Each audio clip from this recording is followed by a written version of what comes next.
And now that we have it, we can do this. And get over here and do this mission.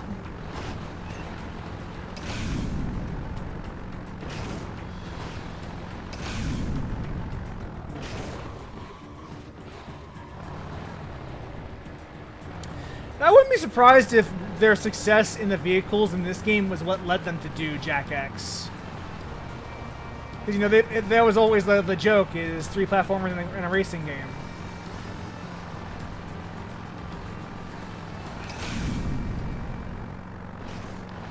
Isn't the first, like, power literally just regen? Like, just a healing move? Like, it's Cure 1?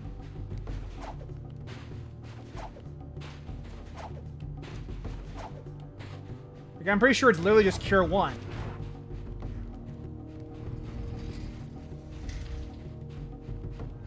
Oh, look. It's the Eye. The Eye of Sauron from the Magic the Gathering, Lord of the Rings.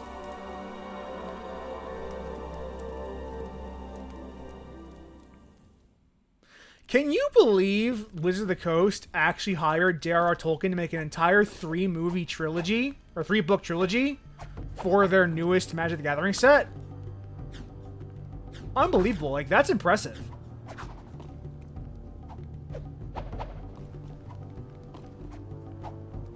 It's really impressive. What are you talking about? Like, it always it feels weird though, since it's so disconnected from the rest of the Magic storyline. It's like its own whole separate thing, but it's really cool. Like, it's about this world called Middle Earth. There are no planeswalkers in the set, but it is still a Magic set. No, not the Hobbit. This the Magic set is based on on the Lord of the Rings story that they hired Tolkien to write for Magic. The Hobbit came afterwards, obviously.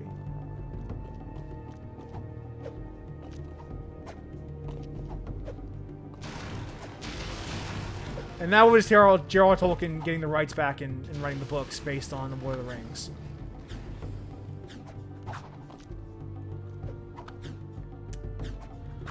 What do metalhead gems taste like? I'm gonna go with amber. They look kind of like an ambery kind of thing. So whatever amber in real life tastes like, I'm willing to bet that's what metalhead gems taste like. Like crystalline amber.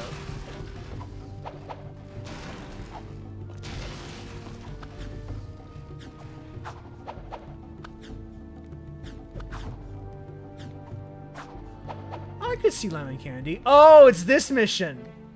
Ooh, sweet. Seems do we only do this the one time? I bet they built these gliders to reach the top. Yeah, lost being the operative word. If they vanished, don't you think that was a sign? Hello? Yeah, but you've got me. All we have to do is hit those accelerator rings and we're golden. Oh, no. See any feathers here? Looks like fur to me. No feathers, no flyer de axle. There's no way you're gonna get me on some precursor monk crap. Absolutely zippo chance. Forget it. Finito. Fat chance. Not gonna happen. Nope. Nuh-uh. Never. Yeah! I love that cut. I love the cut.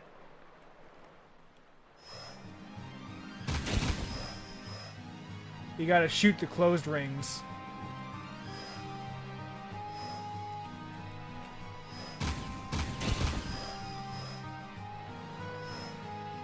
I recall enjoying this section a lot as a child. Despite it being only the one time you do it.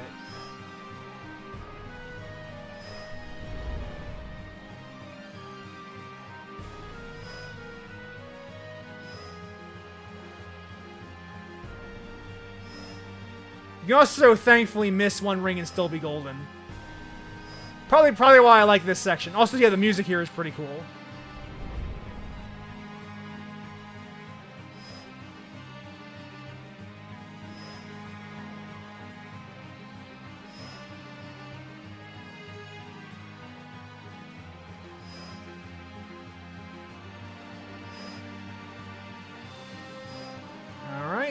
Easy go. Easy go.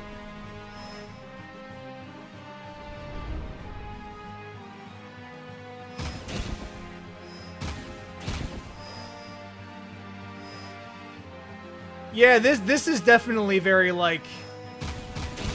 Look at our open world. Isn't it cool? And yeah, it is pretty cool. This is fucking really cool.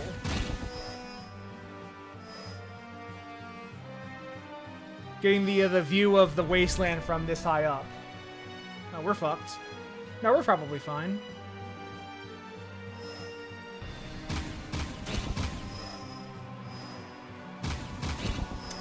I forgot how lenient this section is, actually.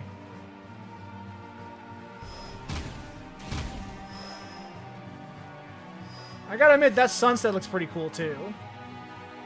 Even with the lens flare. They added in. Abram just smiling right now at the lens flare.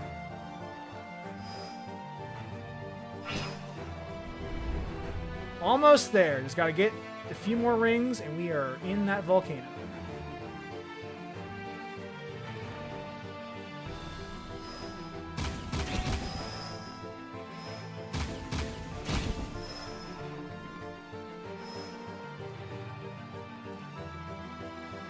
Yeah, this is a cool section. We're done. We're done here.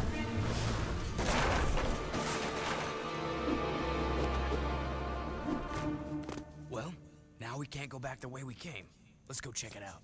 Right behind you, partner. Far behind you. Good joke.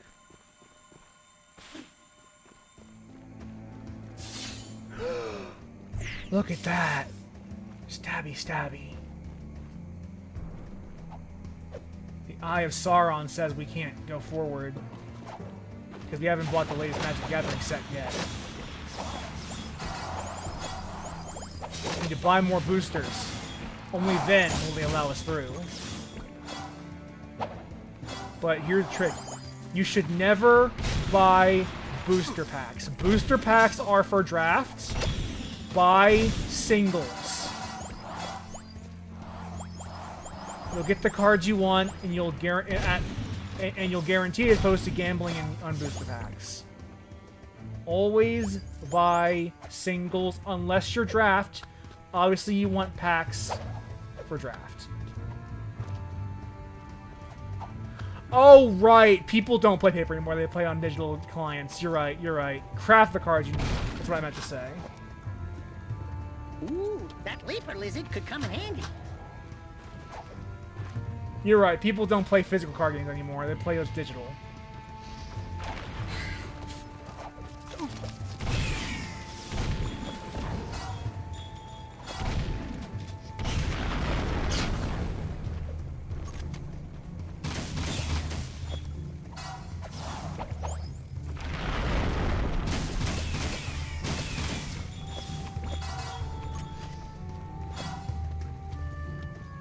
Pulls in Genshin. I've never touched Genshin. I have enough cardboard crack to worry about.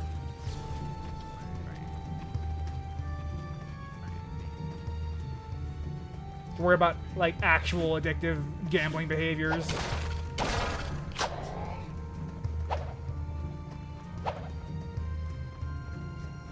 Alright, are you stopping?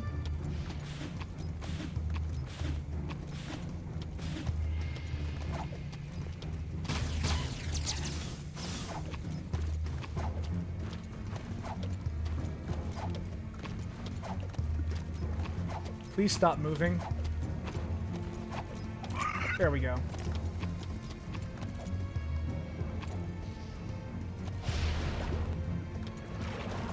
Oh yeah, all of those gacha games have terrible, terrible rates. But I also play Marvel Snap. Marvel Snap also has terrible acquisition rates for getting pulls.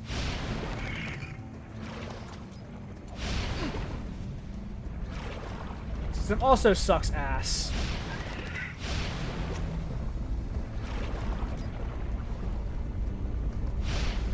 I love Marvel Snap, don't play it.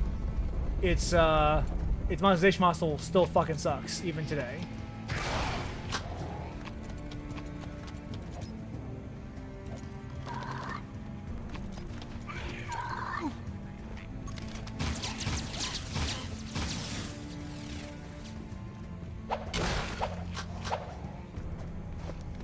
How to make money on card game? By selling legalized gambling.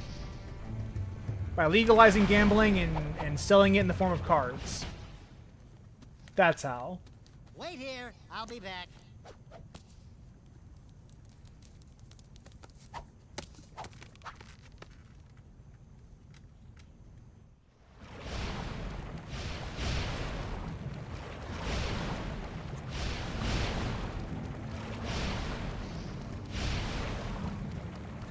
Just keep moving, keep moving. Don't worry about the lava.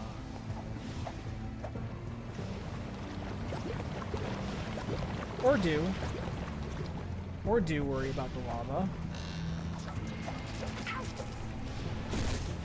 Seriously?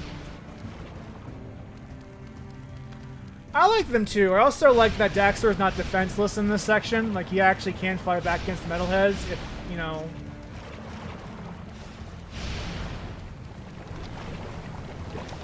Oh yeah, like mobile gaming monetization is a science at this point. Like it is a fucking science. You hook them or you give them a bunch of free currency immediately, hook them up, hook them onto the loop early, and then once they're addicted, then you start taking stuff away so that they but they still keep going because they saw the good part already. They don't realize they're being suckered.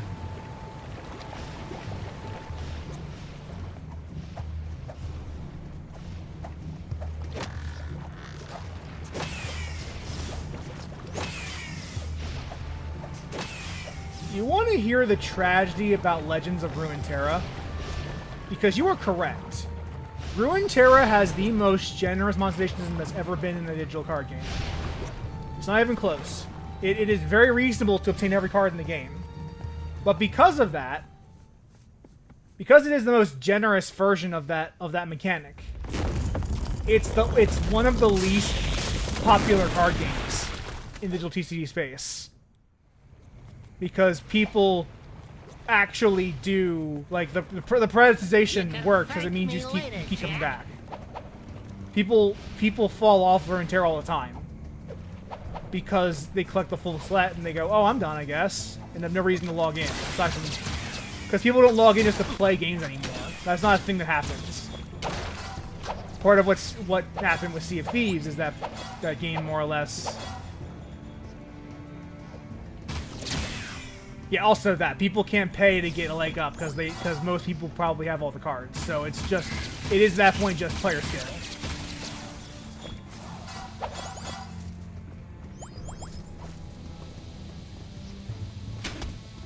And because of that, it is actually one of the least commonly played card games in digital TCG space. And that is the tragedy of that game, because the game kind of unfortunately proves that you can't be generous, you have to be predatory, otherwise you don't corner the market. Or that's the lesson people will learn from it. And that sucks. It really fucking sucks.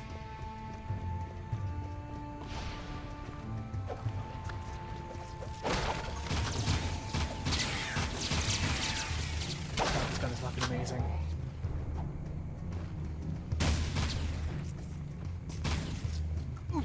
Nice that they used the original ever again. They're crazy.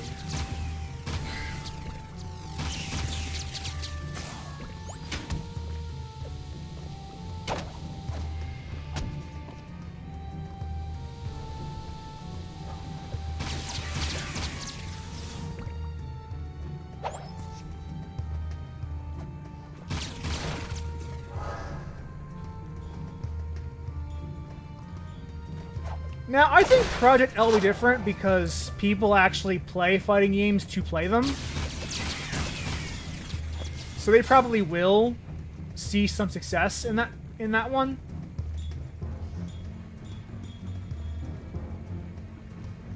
At least that's the hope. Now, that presumes that, of course, the game is good. which remains to be seen still. I have high hopes, but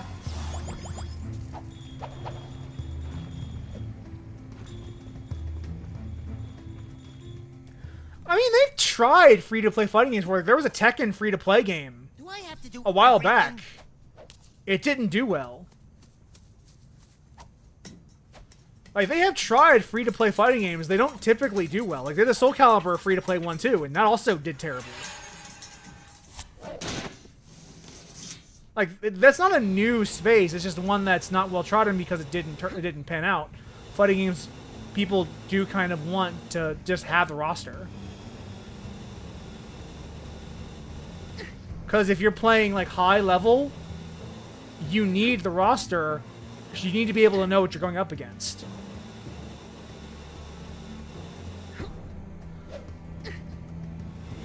That's really the thing, is that in a fighting game, you actually do get a tangible benefit from having the full roster. Because you get to spar against those characters. That even if you don't play them regularly, you need to have them so that you know how to tech against them. That is kind of the thing with fighting game that's different, is that you need to be able to know what each character's, like, moves are. You don't need them, strictly speaking, I suppose, to do that. You don't need to have the characters in your like, playable roster for that. But it definitely helps. You can go into the lab and say, what does this move do? Oh, it does this. That's its properties. This is the combo I can work around.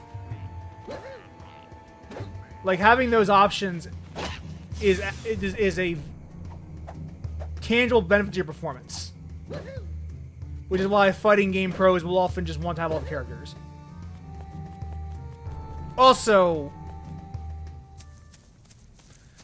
fighting games are the other thing that separates. I'll wait for this cutscene.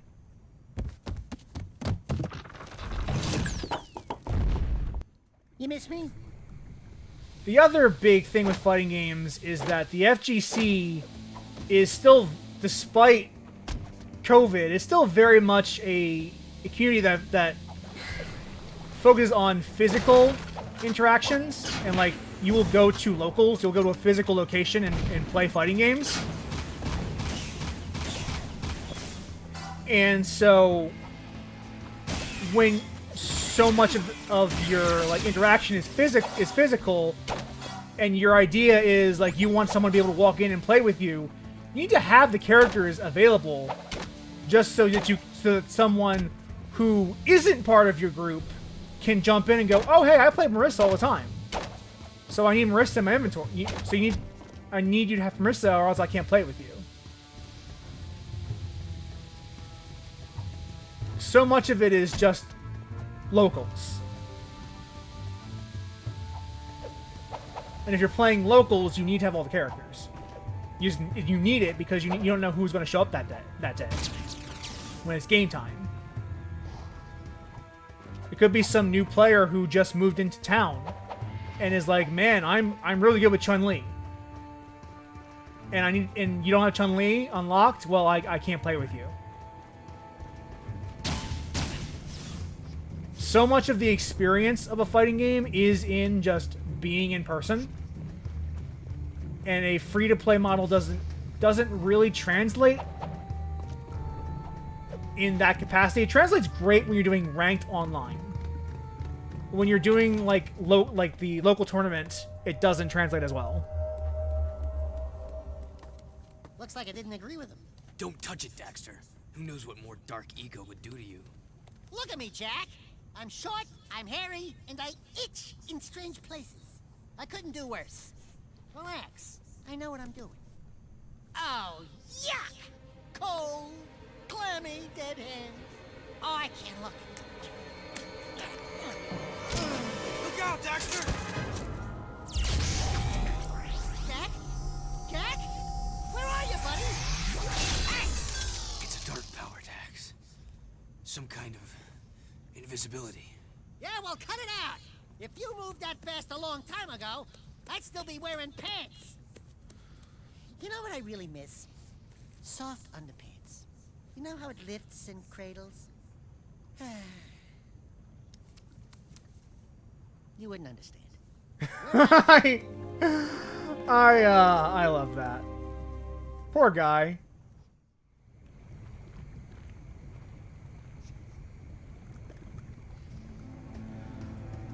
But I'm going back to the fighting game talk.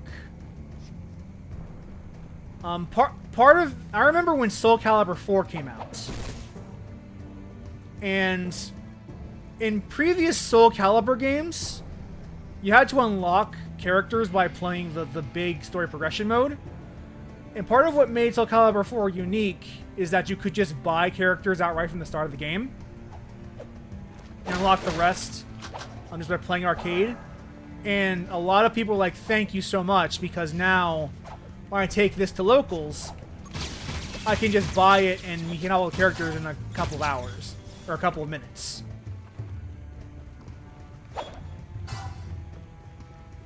And because of that local scene, like, fighting games almost invariably you need to have the roster. Yeah, Soul Calibur 2 and 3 kind of learned the hard way.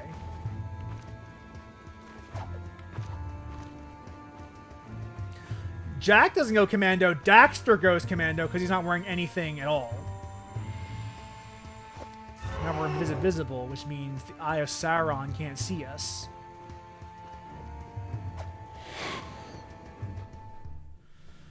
So early, we already have 3 dark powers.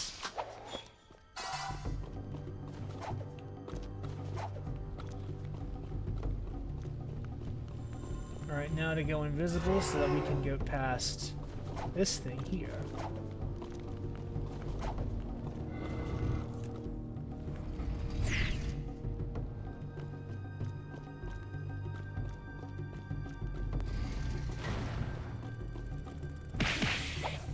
Remember these guys from Mars Tomb?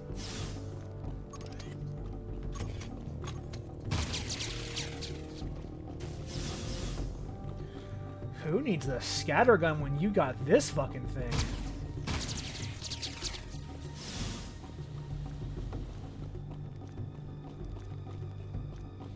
Oh, look, it's a Dark Eco event.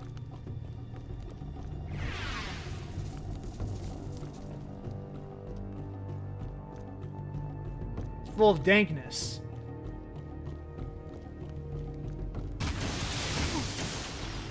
Okay, that's lethal. I see. I see. I see. There's an invisibility box over here. So we take some invisibility and go past.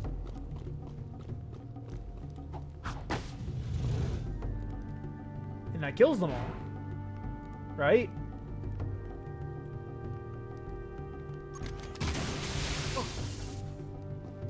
Or not.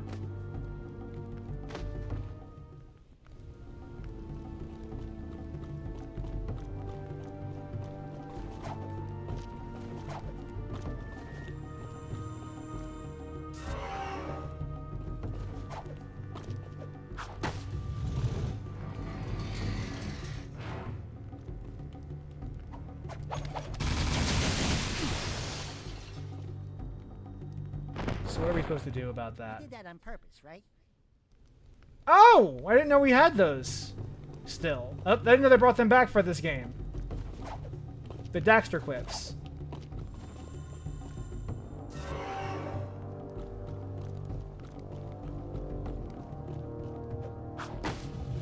Oh, I get it. I'm an idiot.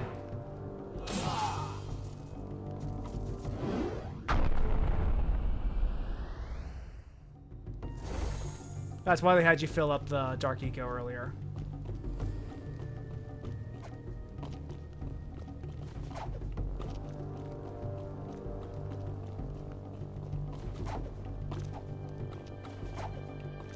Get a refill.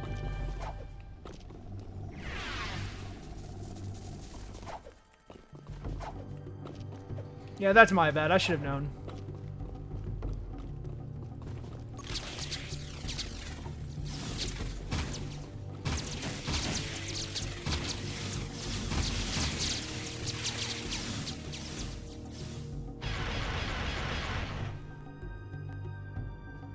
Okay. I pick up what you're putting down.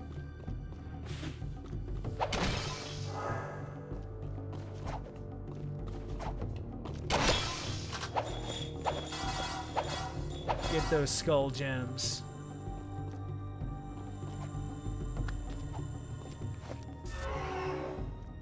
This is a weird power.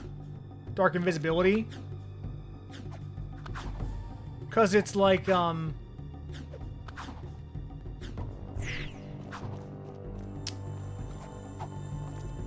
it's not like I can just turn it on and off. I need to have this statue here to make use of it at all.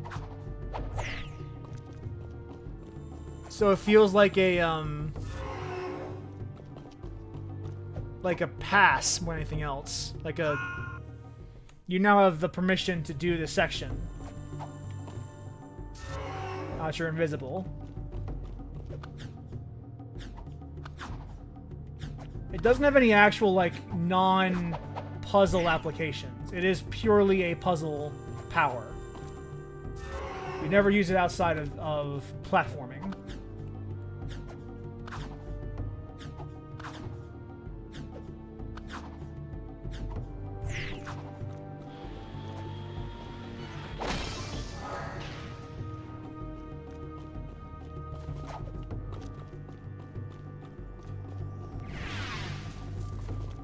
Yeah, it's not a greater invisibility, no. It's just a regular invisibility.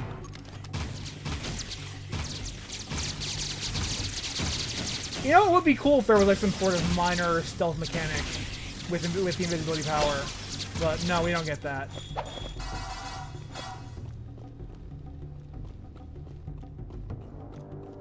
Look, it's a precursor thing.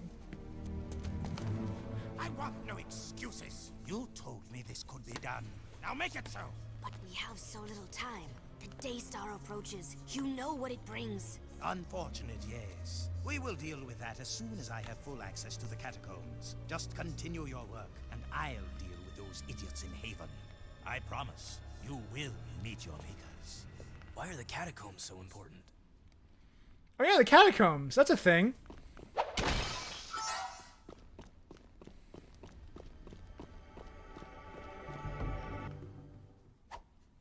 Hey, it's one of those goober-eyed precursor thingies.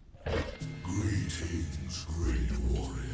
Your return brings us great hope. They fired the other precursor Oracle actor. Critical juncture.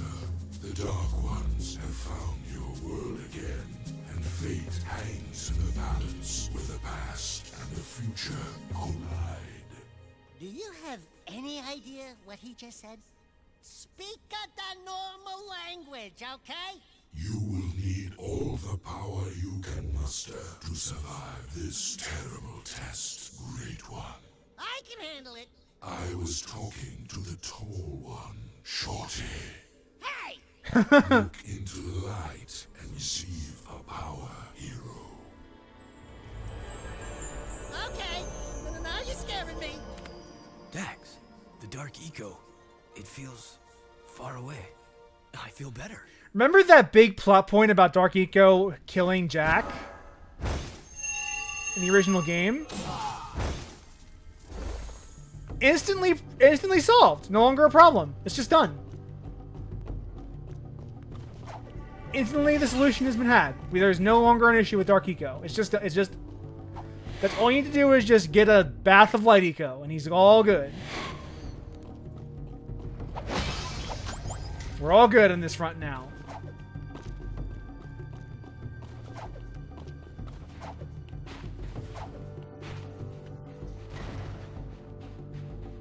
Where's my car? Here's my car. Yeah, now he has access to Cure 1. He just picked up Conjuring.